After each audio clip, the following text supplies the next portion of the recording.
पहिल्यांदा तर अध्यक्ष महोदय आपल्याला याची कल्पना आहे की कर्जमाफी हा एक परिस्थितीची आवश्यकता म्हणून आपण करतो. कुठल्याही कर्जमाफीने शेतकरी कधी श्रीमंत झाला नाही, तो होऊ शकत नाही.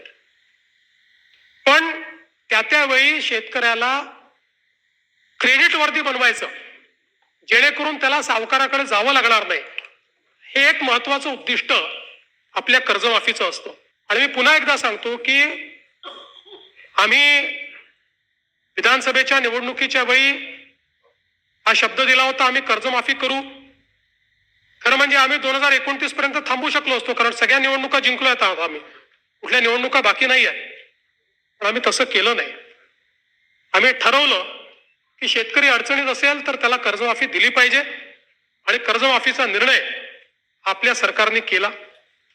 आता याच्यामध्ये आपण काय काय केलं तर कर्जमाफी असेल, एकवेळ समझोता असेल, प्रोत्साहनपर लाभ असेल. खरं म्हणजे एक गोष्ट मला अजून लक्षात आणून दिली पाहिजे की या कर्जमाफीच्या व्यतिरिक्त दरवर्षी हे सरकार आहे महायुतीचं 25,000 कोटी रुपये वीज माफीची देतं शेतकऱ्यांना. 25,000 कोटी रुपये दरवर्षी. हे पैसे भरावे लागतात, हे माफ नाही होत, हे भरावे लागतात दरवर्षी. पहिल्या वर्षी 20,000 कोटी, 22,000 कोटी, 25,000 कोटी हे पैसे आपण भरतो. आणि एकूण जर आपण कृषी विभागाचा आजचा आउटले बघितला, सगळं मिळून वेगवेगळ्या योजना आणि देणारा सबसिडी, तर तो 95,000 कोटी रुपयाचा आहे. 95,000 कोटी रुपये. आणि हा कर्जमाफीचा निर्णय आपण घेतला. आपण राष्ट्रीयकृत बँका, व्यापारी बँका, खाजगी बँका, जिल्हा मध्यवर्ती सहकारी बँक सगळ्यांची बैठक घेतली आणि या ठिकाणी त्याच्या आधारावर सगळा डेटा घेतला आणि त्यानंतर मिळालेल्या माहितीच्या आधारावर पुण्यश्लोक अहिल्यादेवी होळकर शेतकरी कर्जमुक्ती योजना आपण तयार केली. आता असं देखील म्हणण्यात आलं की 12-13 हजार कोटीचाच लाभ मिळेल आणि 36 लाख शेतकऱ्यांवर अन्याय होईल. हे विधान पूर्णपणे चुकीचं आहे, हे योग्य नाही आहे. खरं तर 56 लाख शेतकऱ्यांना 36,585 कोटीचा लाभ देणारी ऐतिहासिक अशा प्रकारची योजना आहे. आता मी आपल्या लक्षात आणून देतो,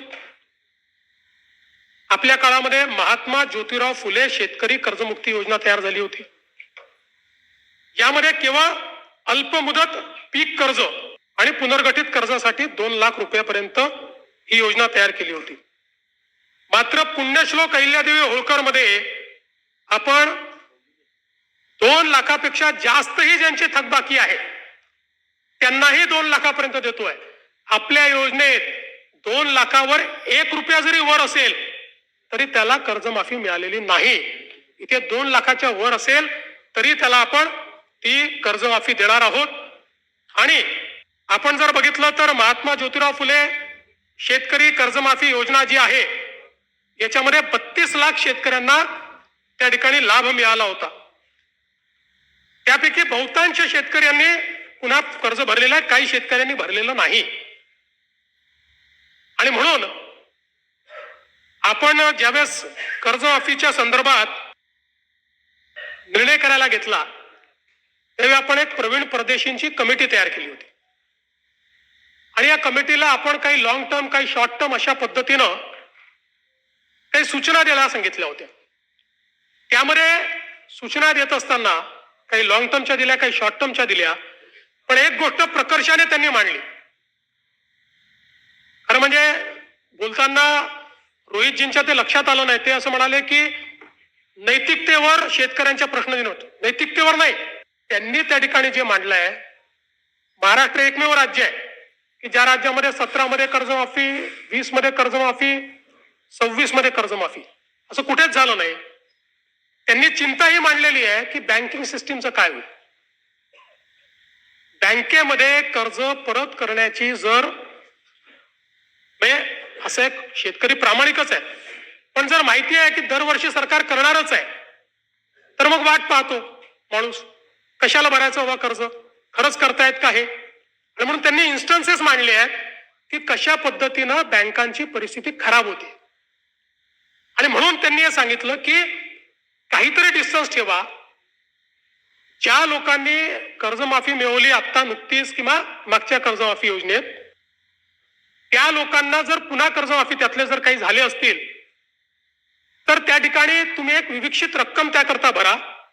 पहिल्यांदा तर त्यांनी सांगितलं की तुम्ही त्यांना घेऊच नका, नाहीतर बँकिंग सिस्टीम कोलॅप्स होईल. पण मग त्यांनी सांगितलं की विविक्षित रक्कम भरा, काही रक्कम त्यांना भरू द्या, म्हणजे मग या ठिकाणी बँकिंग सिस्टीम चालेल. आता मुश्रीफ साहेब या ठिकाणी आहेत. मुश्रीफ साहेब आमच्या मंत्रिमंडळाच्या बैठकीत रोज सांगायचे की लवकर तारीख घोषित करा, कोणी कर्जच भरत नाही. आमच्या कोल्हापूर बँकेमध्ये रेग्युलर कर्ज भरणारे लोक होते, पण कोणी कर्जच भरत नाहीये. तारीख घोषित झाली, बरोबर भरल्या सगळ्यांनी, नंतरच्या लोकांनी कर्ज, आणि पुन्हा त्या बँकेची परिस्थिती. आज तुम्ही बघा, नागपूरची आमची बँक 90% नागपूरची बँक मागच्या घोटाळ्यात बुडली. आज शेतकऱ्यांच्या तुलनेत सगळ्यात कमी जर कर्ज कुठे मिळत असेल तर ते नागपुरात मिळतं, कारण बँक नाहीये. जिथे जिथे बँका बुडल्या त्या त्या ठिकाणी ही परिस्थिती तयार झाली. आणि म्हणून आपल्याला शेतकऱ्याला तर कर्जमाफी द्यायचीच आहे, पण सोबत बँकिंग सिस्टीम करता काही शिस्त लावणं हे देखील गरजेचं आहे. म्हणून